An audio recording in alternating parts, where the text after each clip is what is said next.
Hey everyone, welcome back to the channel. In this video, we're going to build a real-time file transfer system using Axum, WebSockets, and Next.js with a peer-to-peer connection. Now, I know some of you might be wondering, why are we not using WebRTC? Well, I originally wanted to show you how to implement this using a turn/stun server. However, there were some issues with that setup, so instead, we're using WebSockets with Axum for peer-to-peer file transfer. This method is simple, efficient, and works great. Before we get started, make sure to join our Discord community where we discuss Rust, Next.js, and more exciting projects. Also, if you enjoy my content and want to support me, you can buy me a coffee. Links are in the description. Alright, now let me show you a quick demo of how this works.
In this section, we're starting the next phase of our P2P WebSocket file transfer project.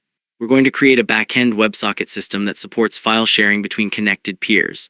And for that, we're kicking things off by setting up our Rust backend using Cargo. So let's get started. First, let's create our new Rust project for the backend. Cargo new backend. This command generates a brand new folder called backend. With all the default files, we need to start a Rust project. In the next section, we'll add dependencies and start building out the WebSocket system, including logic and routes.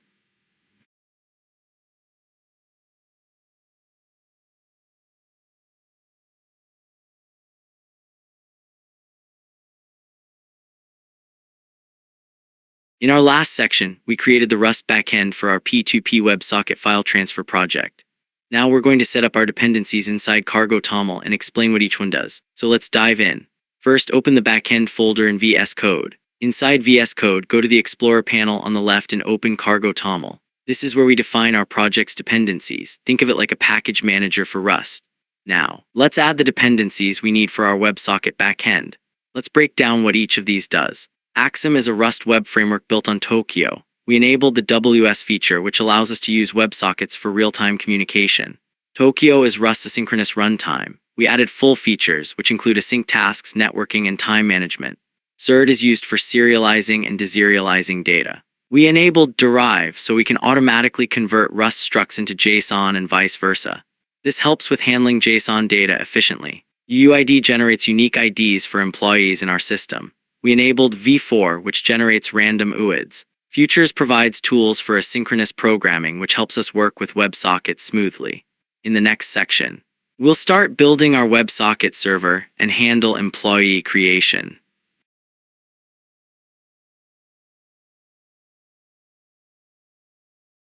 In this section, we're going to set up WebSocket handling for our P2P file transfer system. We'll start by creating our app state struct and then move on to handling WebSocket connections. First, I'll write the full code and then I'll explain everything step by step. Let's get started. First, open main.rs inside your backend/src folder.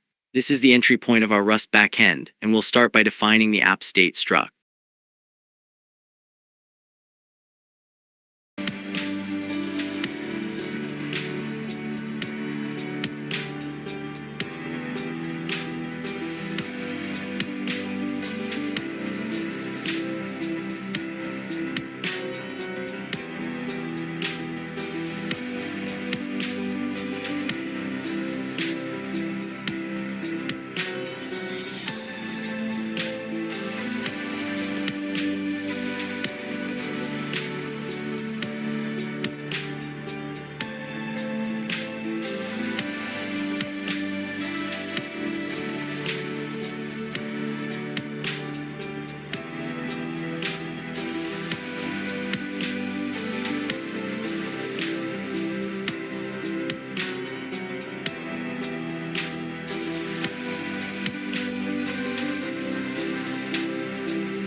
Explanation of app state struct. Arcmutex hash map string broadcast. Sender message is a thread-safe shared state that stores active WebSocket connections. Arc atomic reference counting allows multiple async tasks to access the same data. Mutex ensures safe concurrent access. Hash map string broadcast. Sender message keeps track of each connection's broadcast channel using a unique connection ID. This allows us to send messages to specific WebSocket connections. Now let's explain our function to handle WebSocket connections. Every new connection gets a unique ID using UID. New v4, we create a broadcast channel TXRX to send messages to all connected clients. We store the connection inside state connections for easy access. Next, we split the WebSocket into sender and receiver. Split separates the WebSocket into sending and receiving streams. MPSC channel is used to queue messages before sending them. Now let's create tasks to send, receive, and forward messages. This async task listens for messages and sends them through the WebSocket. If sending fails, the loop breaks. To prevent idle connections from closing, we send ping messages every 30 seconds. Interval tick. Await waits for 30 seconds before sending a ping message. This ensures that inactive connections don't time out. Now we handle incoming messages and forward them to the correct client. If a register message is received, we store the connection ID. If a text message is received, we forward it to the target connection. If a binary message file data is received, it's forwarded to the correct peer. If the connection is closed, we remove it from the system. Finally, when a connection closes, we remove it from our state. This ensures closed connections don't take up unnecessary memory. The println message helps with debugging. We've successfully set up WebSocket handling in our Rust backend, created the app state struct, handled WebSocket connection, implemented message forwarding and binary file transfer, added ping messages to keep connections alive. In the next section, we'll create WebSocket routes and test real-time file transfers. In the last section, we completed our app state and handle socket function. Now, let's move forward and set up the route to handle WebSocket connections in our Rust application. I'll first write the code and then I'll explain it in detail, so let's get started. Now, let's define our main function and WebSocket route. I'll write the complete code first.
Alright, now let's break it down step by step. We're using the hash Tokyo main macro to make our function asynchronous. Inside main, we create an instance of app state which will hold active WebSocket connections. We create a new router and define a route/ws that uses the WebSocket handler function. We attach our app state using with state so that each request has access to the connection storage. We bind our server to 0.0.0.0 8000 using Tokyo net TCP listener. The Axum serve function takes the listener and our router and starts the server. The function takes an incoming WebSocket upgrade request and state. It calls WS on upgrade, passing the handle socket function to establish the WebSocket connection. And that's it. We've successfully set up our WebSocket server with Axum. Now, whenever a client connects to /WS, our WebSocket handler will process the connection. In the next section, we'll set up our frontend and see it in action. Now that we've completed the backend setup, it's time to move on to the frontend. In this part, we'll set up our frontend project and get everything ready to start building the UI. First, go to my GitHub repository. The repo name is P2P frontend setup or something similar. You can find the exact link in the description below. Before we start, we need to install all the required dependencies. Run npm install. This will install everything we need to run our frontend smoothly. That's it for setting up our frontend. In the next part, we'll start building the UI and integrating it with our WebSocket backend. Now that we've set up our frontend, let's dive into implementing the sender logic. First, open the app folder, then navigate to the send folder. Inside it, you'll find the page.tsx file. Open that up.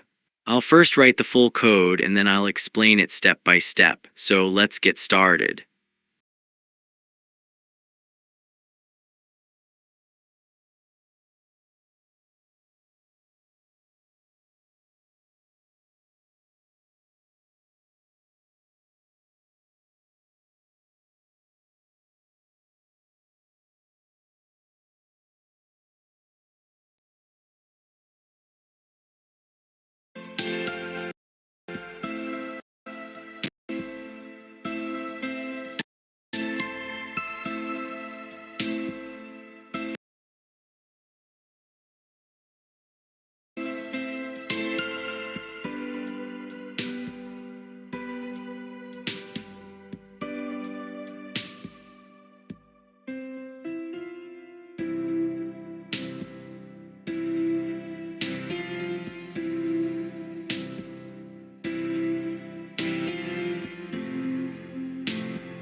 ready to start motion station forward.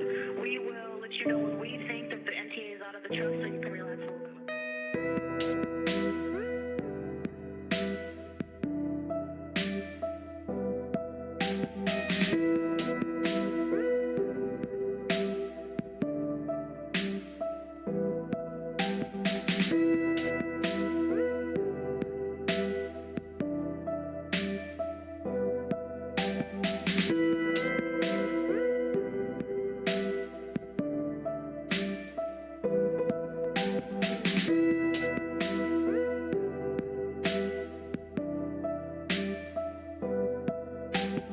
bit.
Alright, I've written the full sender logic. Now let's break it down and understand how it works. We start by defining states and handlers for selecting files. When a user selects a file using the file input element, this function extracts the file and stores it in the state using setFile.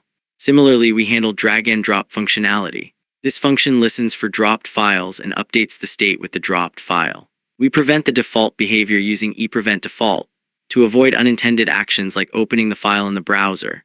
We also need to allow the browser to recognize that files can be dropped. This prevents the default browser behavior, which can block drag and drop. To enable real-time communication, we establish a WebSocket connection. This function first checks if a WebSocket connection already exists. If so, it returns the existing connection. Otherwise, it creates a new WebSocket connection to our server running on port 8000. Next, we handle WebSocket events. When the WebSocket connection opens, we generate a unique transfer ID. This transfer ID is sent to the server, registering this sender session. Next, we handle incoming messages. When a message arrives, we parse the JSON data. If the message indicates that a receiver is ready, we store the receiver's ID and mark the connection as active. If the message indicates a completed file transfer, we set the progress to 100%. Next, we handle connection errors. If an error occurs, we stop the process of generating the link. And finally, handling WebSocket closure. If the connection closes, we attempt to reconnect a few times before giving up. To share the file, the sender must generate a shareable link. If no file is selected, we simply return. Otherwise, we trigger connect WebSocket to establish the connection and generate the link. To make it easy to share the generated link, we provide a copy to clipboard feature. This constructs the URL that the receiver needs to access to receive the file. If clipboard access is allowed, the link is copied and a success message is displayed for 2 seconds. Since large files cannot be sent all at once, we divide them into smaller chunks. We define a chunk size of 5 MB. First, we send file metadata. This informs the receiver about the file size and type. Then we read the file in chunks. The file is read in small chunks and sent via WebSocket. The process repeats until the entire file is transferred. Finally, we close the WebSocket connection when the component is unmounted. This ensures no unnecessary WebSocket connections remain open. That's it for the sender logic. Now, we have everything in place for the sender to share files. In the next section, we'll implement the receiver logic and make sure the file transfer works smoothly. Now that we've set up our sender logic, let's complete our receiver logic. Open your project and navigate to the Receive folder inside app. In this folder, there's a file named page.tsx. Open it. First, I will write the complete code and then I will explain it in detail.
Now let's go through the code step by step and understand how the receiver logic works.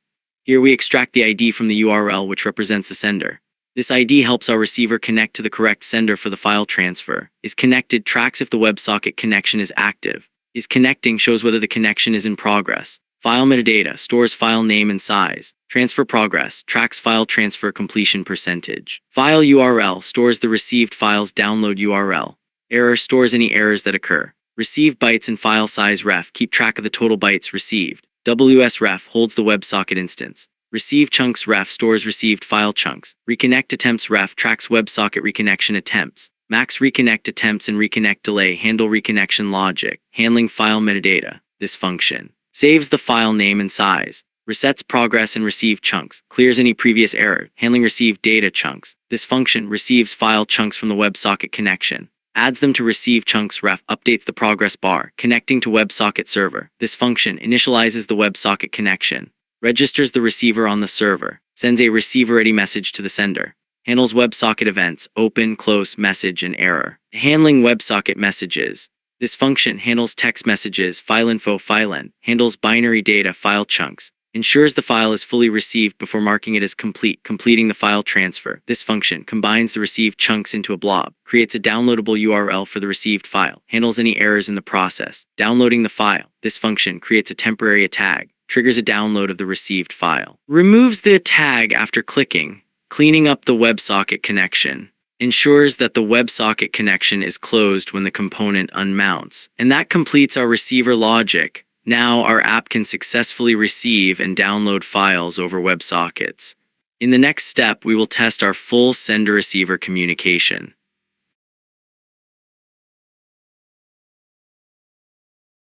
Now that we've completed both our front-end and back-end, it's time to test everything together. Let's see our file sharing app in action by running both the back-end and front-end and verifying that they communicate properly. First, let's start our back-end server. Open your terminal, navigate to the back-end directory, and run the following command.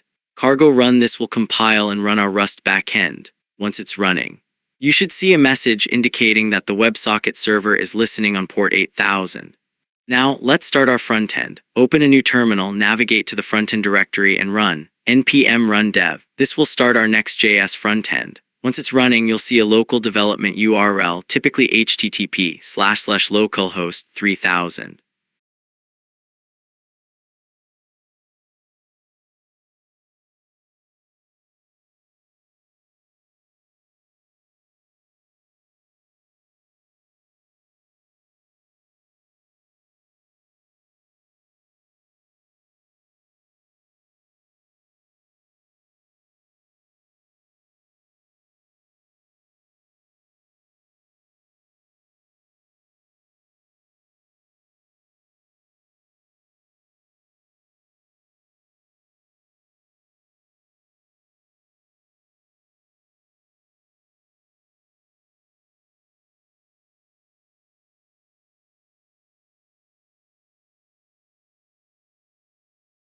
Now our both front-end and back-end are running. Let's set it.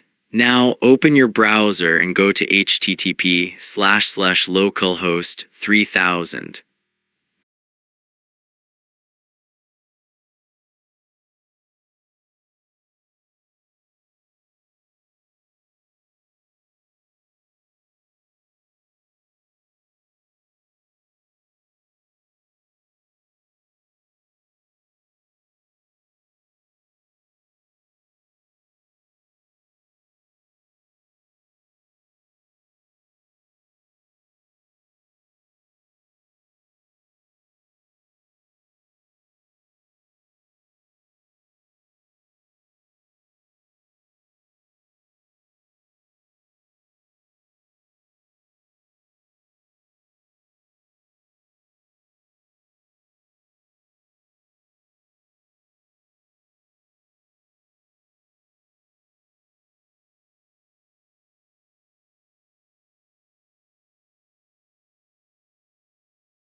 So that's how we built a real-time file transfer system using Axum, WebSockets, and Next.js.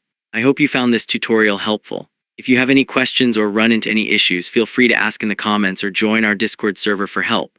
Also, if you want to support the channel, consider buying me a coffee. Your support helps me keep making more content like this. Don't forget to like, subscribe, and hit the notification bell so you never miss an update. Thanks for watching and happy coding.